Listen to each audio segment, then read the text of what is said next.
Desde hace más de 500 años, la Biblia ya hablaba de una nación poderosa que hoy conocemos como Irán, pero en ese entonces era llamada Persia.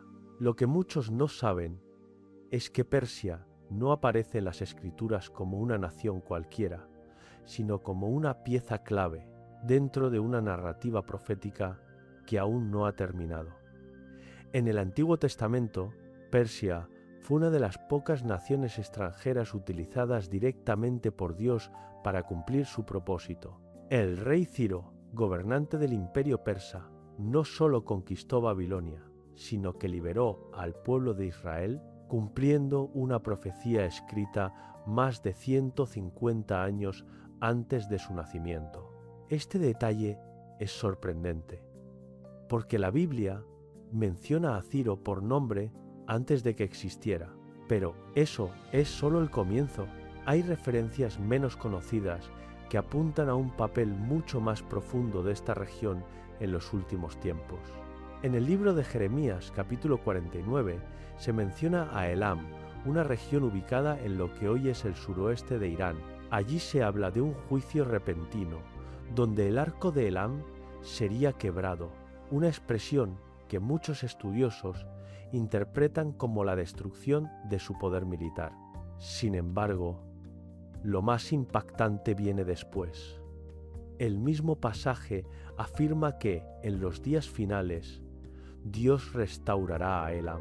Este patrón juicio, seguido de restauración, es poco mencionado, pero revela que el destino de Irán no es simplemente la desaparición, sino una transformación. Ahora bien, en el libro de Ezequiel 38, Persia aparece nuevamente, esta vez formando parte de una coalición de naciones que se levantarán en un conflicto global en los últimos tiempos.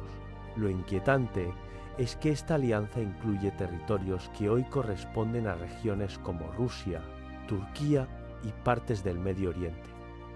Una configuración geopolítica que muchos consideran sorprendentemente relevante en la actualidad. ¿Coincidencia o cumplimiento profético? Otro aspecto poco conocido se encuentra en el libro de Daniel.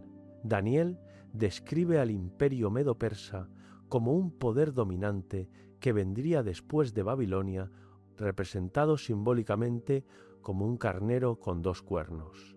Esta visión no solo se cumplió históricamente, sino que establece un patrón profético donde Persia tiene un rol continuo dentro del desarrollo de los imperios mundiales.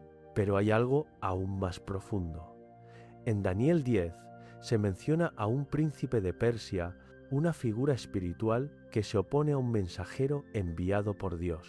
Este pasaje sugiere que detrás de las naciones existen influencias espirituales invisibles que afectan el curso de la permanente historia. Este concepto es raramente discutido, pero cambia completamente la forma de entender los eventos globales. Entonces, cuando observamos el papel actual de Irán en el escenario mundial, sus tensiones, alianzas y conflictos, surge una pregunta inevitable. ¿Estamos viendo solo política o el reflejo de algo mucho más antiguo y profundo? La Biblia no presenta a Persia como una nación olvidada del pasado, sino como un actor que reaparece en momentos decisivos. Y aunque muchas interpretaciones difieren, lo cierto es que estos textos han permanecido intactos durante milenios, describiendo patrones que hoy parecen cobrar vida ante nuestros ojos.